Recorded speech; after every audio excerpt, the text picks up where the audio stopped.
My dad called while I was closing on my second property. Son, we need $22,000 now. Don't ask why, I said. I can't right now. He hung up. That night at dinner, he announced to the whole family, your brother refused to help. Remember that. I let him finish. Then I slid the closing documents across the table. I was buying you a house. Guess you don't need it. Then my name is Jonathan, and I'm 34. I'm a pilot based out of Charlotte, which means I spend half my life in the air and the other half trying to land softly in my own family. 6 weeks ago, my dad called while I was literally standing in a title office conference room, pen in hand, about to close on my second property. His voice didn't even bother pretending. Son, we need $22,000 now. Don't ask why. I stared at the escrow officer's smile and the stack of papers thick enough to qualify as furniture. I can't right now, I said. I'm in the middle of something. There was a pause, long enough to hear him breathing like I'd offended him by having lungs.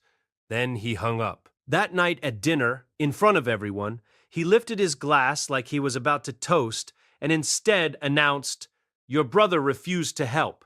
Remember that. The table went quiet in that way. Families get quiet when they're used to cruelty, but still want to pretend it's normal. I didn't interrupt him. I let him finish. Then I slid the closing documents across the table in their crisp manila folder. I was buying you a house, I said. Guess you don't need it. Hours later, when that folder got opened and my dad realized what the address was, everything changed.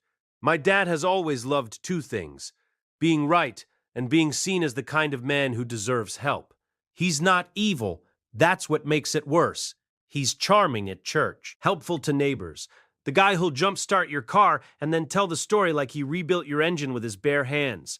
At home, value is a currency. He decided who had it and who didn't. And early on, I learned that be flexible meant be invisible.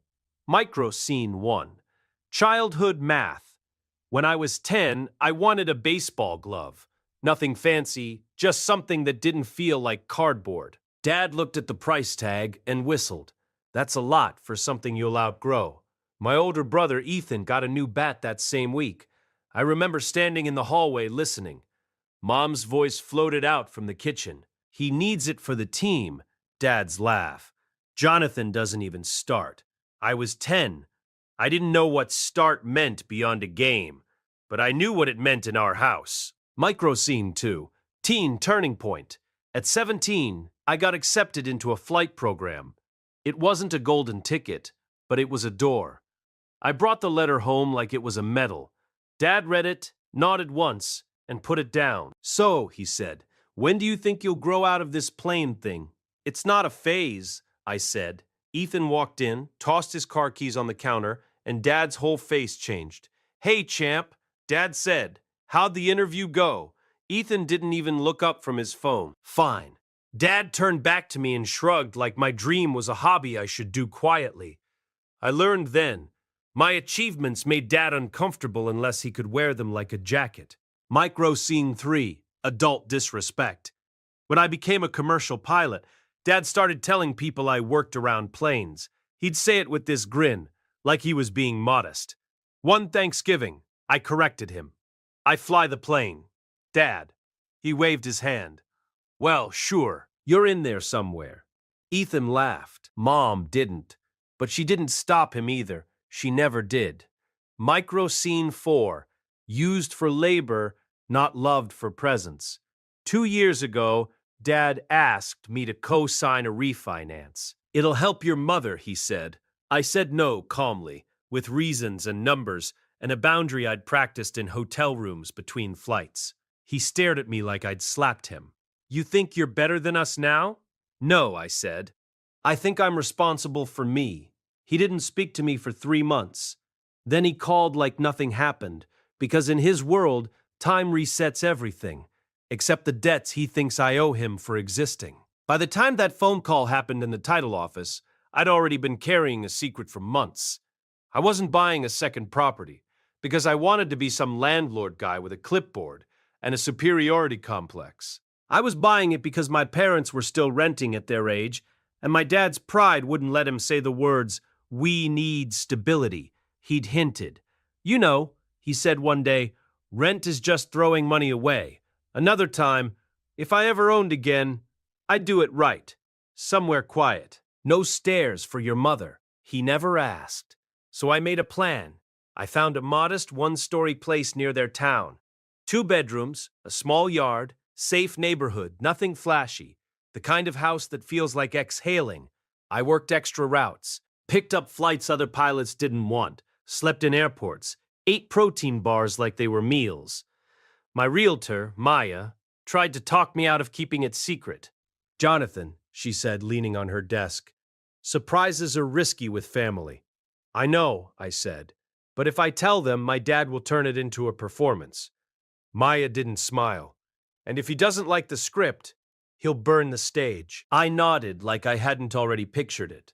The day of closing, I'd flown in on a red-eye and went straight to the title office with that hollow, wired feeling you get when you've been awake too long, but adrenaline is doing CPR on your brain. The folder sat in front of me. The escrow officer pointed. "Sign here, initial here." And then my phone buzzed. "Dad." I stepped into the hallway because some part of me still acted like his calls were emergencies. That's when he hit me with the demand. $22,000. "Now, don't ask why." I blinked. "Slow. What is it for?" I said don't ask. "Dad, are you helping or not?" I thought of the down payment I was about to wire, the payments I'd calculated down to the dollar, the safety I was trying to hand them without making Dad beg. "I can't right now," I said. "I'm in the middle of closing. I have commitments." He made a sound, half scoff, half insult. "So your paperwork matters more than your family." That's not what I... Click. When he hung up, I stood there staring at the phone like it had teeth.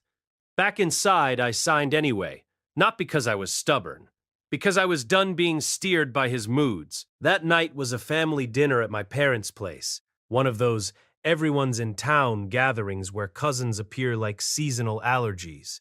There were 24 people around the table and in the living room, plates stacked, kids running, the TV on mute, like background permission. Ethan was there, of course, sitting close to Dad like a favorite assistant. Mom greeted me with a hug that felt like apology without words. "You look tired," she whispered. "I'm fine," I lied. In the kitchen, my Aunt Linda caught my arm. "Your father's in a mood," she murmured like she was warning me about weather. "I noticed," I said. She squeezed once. Quick. That was as close to support as anyone got in our family without being accused of betrayal. Dinner started loud. Then it narrowed slowly into that familiar tension. Dad waited. He always waited until an audience was secured. Halfway through he stood, tapped his glass with a fork like he was calling for silence. The room obeyed. He smiled, and I saw it. The satisfaction. The control. He said, clear as a headline, "Your brother refused to help. Remember that." Ethan's eyes flicked to mine, quick and smug, like good luck. Mom's face went tight. Someone chuckled nervously. I set my fork down. Dad continued warming to it. "You can fly planes, buy fancy things, act important, but when your family needs you, you're suddenly too busy." My cousin murmured, "Oh wow," like it was entertainment. Dad turned toward me, voice sharpening into the quote he'd been saving. "Must be nice to have money for yourself, not for us." That one hit, not because it was clever, but because it was the same story he'd told my whole life, that my worth was measured by what I surrendered. I felt my pulse in my jaw. I heard my own thought, calm and cold. "Don't cry here. Not here." I stood and walked to the entryway closet. Behind coats and umbrellas was the folder from closing, still sealed, still clean. I'd brought it because some part of me wanted to hand it to them like a peace offering. Now it felt like evidence. When I returned to the table, Dad was still standing, enjoying himself. I didn't ask permission. I placed the folder on the table and slid it toward him. He frowned. "What is this?" I kept my voice even. "Airline even, the thing I was in the middle of," I said. "The thing you hung up on." He stared, then laughed once. "Sharp. You're trying to guilt me with paperwork?" "No," I said. "I'm giving you the truth."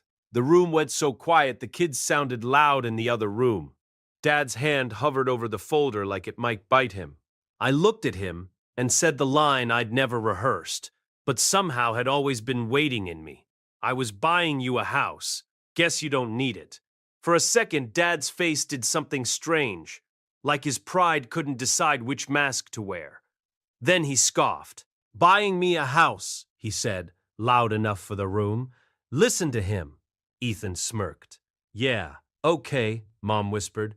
Jonathan, I didn't look away from Dad. You wanted 22,000, I said. I couldn't give you that today, because today my money was doing something else. Dad leaned forward. If you had money, you would have helped. You chose not to. That's the thing about people like him. They don't want the help. They want the obedience. I nodded once. Open it. He hesitated, just long enough for everyone to see the crack in his certainty. Then, with a show of irritation, he tore the folder open. Paper slid out, clean printouts, signatures, the kind of boring documents that change your life. His eyes dropped to the top page. I watched him read. His forehead wrinkled. His mouth opened slightly. He looked up at me, confused in a way I'd never seen. Why is this? He started. I pointed to one line. Right there, the property address. He scanned again, faster. Then his gaze hit the part that mattered. Purchaser, Jonathan, last name.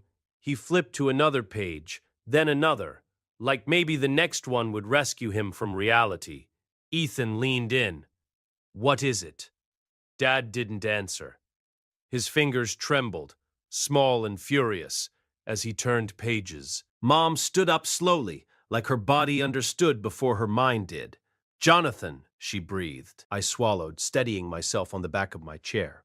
It's a one-story, I said. Near your doctor. No stairs. Quiet street. I set it up so you could move without a fight with a landlord. Dad looked up again, eyes glassy with something that wasn't gratitude. It was loss of control. You were going to? Yes, I said. I was. The room erupted in whispers. He bought them a house? Is that real? Oh my God. Dad stood there holding the papers like they were an accusation. Then he snapped into anger, because that's where he always ran when he didn't know how to be small. So you did have money, he said, voice rising. You just didn't want to give it to me when I asked. I didn't flinch. No, I said. I didn't want to hand you 22,000 in cash with no explanation. It's none of your business what it's for, he barked. It is when you demand it, I said. He slammed the documents on the table. Plates rattled. After everything I've done for you, I cut in quiet. Name one thing you've done that didn't come with a price. The room froze again, like someone had turned off the oxygen. Dad's face reddened. Ethan scooted back, suddenly less amused. Mom's eyes filled, not theatrically, just honestly. Dad tried a new tactic, softer, like he was switching gears mid-grind. Son, he said, reaching for my arm, we can talk about this. You don't have to. I stepped back. That small movement felt bigger than any speech. You don't get to rewrite what you did to me, I said. Dad's voice sharpened. What I did. I'm your father, and I'm your son, I said. Not your ATM. Not your scapegoat. Not the story you tell when you want sympathy. His jaw worked like he wanted to chew through the moment. Ethan finally spoke, trying to sound reasonable. John, come on. Dad just needed help. I looked at him. Did he ask you for the money first? Ethan blinked. No. Did he call you after I said no? Ethan's eyes slid away. Dad snapped. Leave him out of this. But it was already out. The enabling crowd, the aunts, the cousins, the people who always murmured, that's just how he is, were staring like the stage lights had finally hit what they'd pretended not to see. Dad's voice went lower, meaner. You embarrassed me. I almost laughed. That's what you think this is? I asked. Embarrassment? He leaned forward, eyes hard. You think you can punish me with your money? I shook my head slowly. This isn't revenge, I said. This is reality. I tapped the folder. I was going to give you stability, I said. Not control, not secrecy, not whatever that 22 grand was. Dad's eyes flashed. Then he said it. Quiet. Vicious. Meant only for me. But the table heard it anyway. You always were selfish. There it was, the old label, the easiest weapon. And in that moment, something in me settled. Not anger. Clarity. I picked up the folder, slid the papers back inside, and closed it. I'm not selfish, I said. I'm finished. I left before dessert. No dramatic exit, no slammed door, just a calm walk to my car while the house behind me buzzed with confused conversation. My phone started blowing up before I hit the end of the street. Dad, come back. We need to talk. Ethan, you didn't have to do that in front of everyone. Aunt Linda, I'm proud of you. Be careful. Mom didn't text that night. She called the next morning. Her voice was small. I didn't know, she said. I know, I replied. A pause. Was the house really for us? Yes, I said. It was. And now? I looked out of the hotel window at the parking lot, at the ordinary morning light. Now it's not, I said. Mom inhaled shakily. He's furious. I'm aware. He says you were dangling it, like a trick. I closed my eyes. That's what he would do, I said. So he assumes it's what I did, Mom whispered. Jonathan, I softened. Not for him, for her. I wanted you safe, I said, but I can't buy safety if it means selling myself. 2 days later, Dad left a voicemail. His voice swung between wounded and threatening like a pendulum. You think you can teach me a lesson? Fine. Keep your little house. But don't come crying when this family remembers who you are. I saved the voicemail. Not because I needed proof for court, because I needed proof for myself of how quickly generosity turns into a weapon in his hands. Maya, my realtor, called. I heard from your mom, she said gently. Do you want to back out? No, I said. I already closed. Then what do you want to do with it? I exhaled. I'm keeping it, I said, but not for them. What will you do? I thought about boundaries the way pilots think about weather. Not personal, just necessary. I'll rent it, I said. Or maybe I'll move my schedule around and use it as my own place when I'm not flying. Maya paused. I'm sorry. Don't be, I said. I'm not. The final attempt came a week later. Dad texted like nothing happened. We're ready to move. Send the address. I stared at the message for a long time. Then I wrote one sentence back. There is no move. The house is not for you, he replied instantly. So you are punishing your mother. That line used to work on me. It used to hook into my ribs and pull. This time it slid off. I called Mom directly. I'm not punishing you, I said, but I'm not rescuing him anymore, she cried softly. And for the first time in my life, I didn't try to fix it by breaking myself. I used to think being a good son meant being endlessly available, always answering, always covering the gap between what my dad demanded and what he was willing to admit. But that wasn't love. That was training. Here's what I learned. People who devalue you don't suddenly respect you when you give them more. They just learn the price of your silence. So I made my boundaries simple and real. I stopped discussing money with my father. I stopped taking calls where the first sentence was a demand. I stopped accepting public humiliation as family humor. And I went low contact, then no contact. When he tried to turn my refusal into a story, my last message to him, short, calm, final, was this: you can talk to me when you can speak to me with respect. Until then, don't call. Then I did the symbolic thing that felt almost too small to matter, but mattered anyway.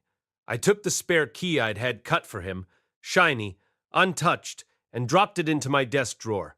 Not as a threat, as a reminder. Some doors don't get open just because someone feels entitled to walk through them. I didn't ruin my family. I stopped volunteering for a role that only existed to shrink me.